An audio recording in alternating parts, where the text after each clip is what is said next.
Hello friends, कैसे हो आप लोग। उम्मीद करता हूँ आप सभी लोग अच्छे होंगे।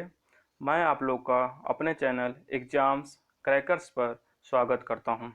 जैसा कि आप लोग को पता है, हम लोग आधुनिक भारत का इतिहास से संबंधित जो इम्पोर्टेंट क्वेश्चंस हैं उनको हम लोग याद करने की कोशिश कर रहे हैं। ठीक है दोस्तों, तो इस क्रम में हम लोग महात्मा गांधी युग के जितने क्वेश्चन हैं जो पिछले एग्जाम्स में आए हुए हैं और आगे के एग्जाम में भी आने की उसकी पूरी संभावना है को याद करेंगे।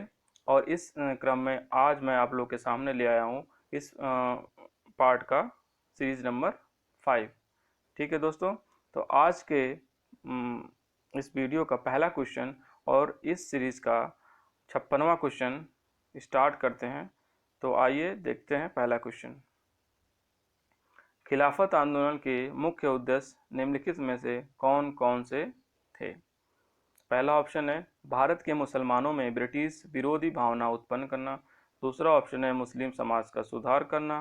तीसरा ऑप्शन है पृथक निर्वाचन मंडल की मांग और खिलाफत का रक्षण। चौथा ऑप्शन है ऑटोमन साम्राज्य की रक्षा और खिलाफत का रक्षण। ठीक है दोस्तों, तो इसका सही उत्तर आपको बताना है। तो इसका सही उत्तर होगा ऑप्शन नंबर 4, ए और डी। ए और डी इसमें सही है। ए है भारत के मुसलमानों में ब्रिटिश विरोधी भावना उत्पन्न करना और डी है ऑटोमन साम्राज्य की रक्षा और खिलाफत का रक्षण करना। ठीक है दोस्तों, तो ऑटोमन साम्राज्य तुर्की का एक साम्राज्य था जिसको अंग्रेजों ने जीत कर वहाँ के जो सुल्तान थे उनको वहाँ से अपदस्थ कर दिया था और जिसे भारतीय मुसलमान खलीफा भी कहते थे, उनको अपना खलीफा मानते थे। तो उसी के विरोध में भारतीय मुसलमानों ने आंदोलन चलाया था। तो इस आंदोलन का मुख्य उद्देश्य ये था कि ऑटोमन साम्राज्य के जो खलीफा थे उनको दोबारा से उनके पद पे स्थापित किया जाए। चलिए अगले प्रश्न की तरफ बढ़ते हैं। गांधी जी ने असहयोग आंदोलन कब प्रारंभ किया था। तो आपके ऑप्शंस है 1919, 1920, 1922, 1930। तो सही उत्तर होगा दोस्तों इसका 1920। आइए अगले प्रश्न की तरफ चलते हैं। किसने 1920 के नागपुर के भारतीय राष्ट्रीय कांग्रेस के अधिवेशन में असहयोग के प्रस्ताव को प्रस्तावित किया था। ठीक है दोस्तों, तो आपके ऑप्शंस हैं बीसी पाल, दूसरा ऑप्शन है मदन मोहन मालवीय, तीसरा ऑप्शन है महात्मा गांधी और चौथा ऑप्शन है सी आर दास। तो इसका सही उत्तर होगा सी आर दास। 1920 में ही एक कलकत्ता में विशेष अधिवेशन बुलाया गया था जिसकी अध्यक्षता महात्मा गांधी ने किया था और उन्होंने वहाँ पे सहयोग प्रस्ताव को पारित किया था, लेकिन वो विशेष अधिवेशन था। लेकिन जो वार्षिक अधिवेशन था 1920 में वो नागपुर में हुआ था और उसकी अध्यक्षता सी आर दास ने की थी और उन्होंने ही इसको असहयोग आंदोलन को प्रस्तावित किया था। आइए अगले प्रश्न की तरफ बढ़ते हैं। महात्मा गांधी द्वारा चलाया गया प्रथम जन आंदोलन कौन सा था। पहला ऑप्शन है नमक आंदोलन, दूसरा ऑप्शन है चंपारण सत्याग्रह, तीसरा ऑप्शन है असहयोग आंदोलन और चौथा ऑप्शन है भारत छोड़ो आंदोलन। ठीक है दोस्तों, तो इसका सही उत्तर है असहयोग आंदोलन।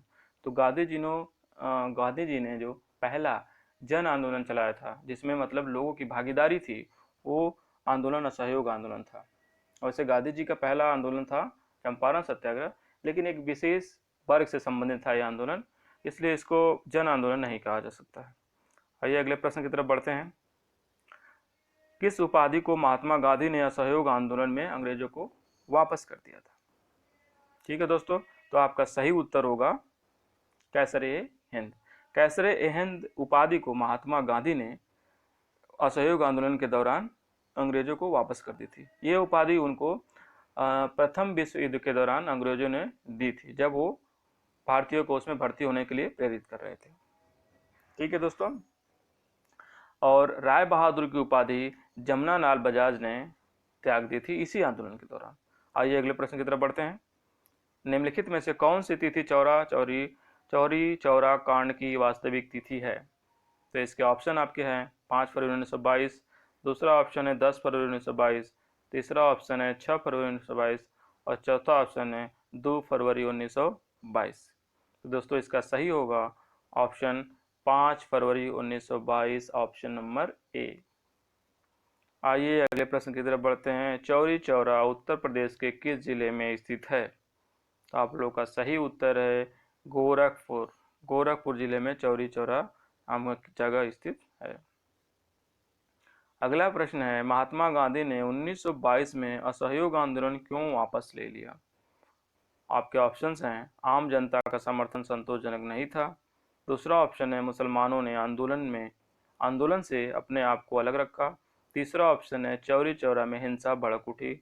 और चौथा ऑप्शन है, अंग्रेज कांग्रेस पार्टी की मांगों को मानने के लिए तैयार थे। तो इसका सही उत्तर होगा इसका, चौरी चौरा में हिंसा भड़क उठी। तो जब चौरी चौरा में हिंसा भड़की तो महात्मा गांधी ने ये आंदोलन वापस ले लिया, क्योंकि महात्मा गांधी हिंसा के बिल्कुल खिलाफ थे। तो चौरी चौरा कांड में क्या हुआ था कि वहाँ उग्र भीड़ ने थाने में आग लगा दी थी और कई उसमें सिपाही और उसके थानेदार जल गए थे। ये आंदोलन हिंसक हो रहा था, इसलिए गांधी जी ने इसको वापस ले लिया। अगला प्रश्न है, अखिल भारतीय कांग्रेस समिति की बैठक में असहयोग आंदोलन वापस लेने के लिए गांधी जी के विरुद्ध निंदा प्रस्ताव किसने प्रस्तुत किया था?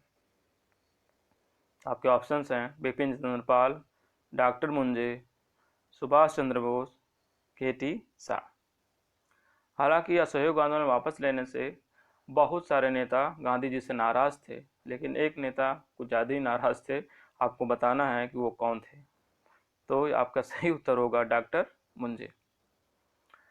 निम्नलिखित घटनाएं किस कालानुक्रम में घटित हुई हैं? आपको नीचे दिए गए कूट से सही उत्तर बताना है। तो पहली घटना है चौरी चौरा घटना, दूसरी जालियांवाला बाग के हत्याकांड, तीसरा रॉलक सत्याग्रह, चौथा चंपारण सत्याग्रह।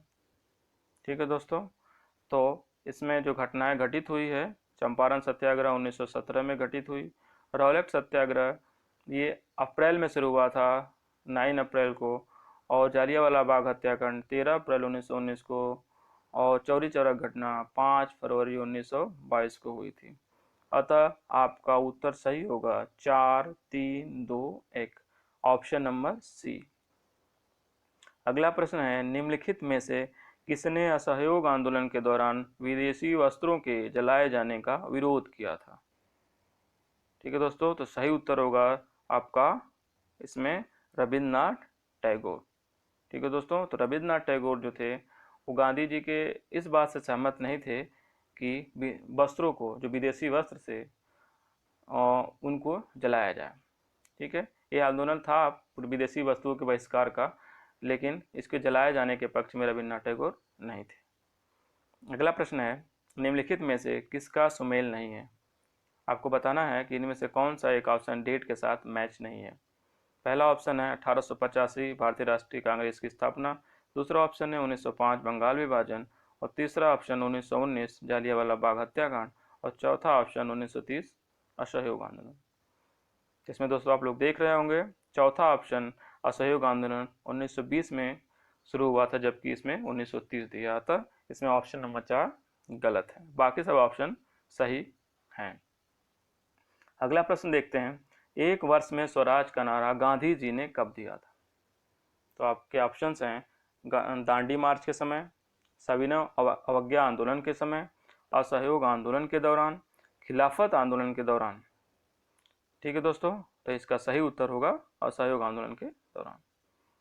अगला प्रश्न है, निम्नलिखित में से कौन सा असहयोग आंदोलन के संबंध में सही नहीं है? ठीक है दोस्तों, आपको बताना है कि इन चारों ऑप्शन में कौन ऑप्शन असहयोग आंदोलन से संबंधित नहीं है। पहला ऑप्शन है, इस आंदोलन की अवधि 1920 से 1922 तक थी। दूसरा ऑप्शन है, एक वर्ष के भीतर स्वराज की प्राप्ति इसका लक्ष्य था। इसमें बहिष्कार की योजना थी। चौथा ऑप्शन है, M.A. जिन्ना ने इस आंदोलन का समर्थन किया। तो दोस्तों इसका सही उत्तर होगा मोहम्मद अली जिन्ना ने इस आंदोलन का समर्थन किया। ये बात बिल्कुल गलत है। मोहम्मद अली जिन्ना इस आंदोलन के खिलाफ थे, उन्होंने इसका समर्थन कभी नहीं किया, और बाकी ऑप्शंस सही है। आज का आखिरी प्रश्न है, किस वायसराय के समय असहयोग आंदोलन चलाया गया? तो आपके ऑप्शन हैं, Irwin, Chelmsford, Lord Minto, Lord Linlithgow. तो सही उत्तर होगा लॉर्ड चेम्सफोर्ड, जो 1916 से 1921 तक भारत के वायसराय रहे।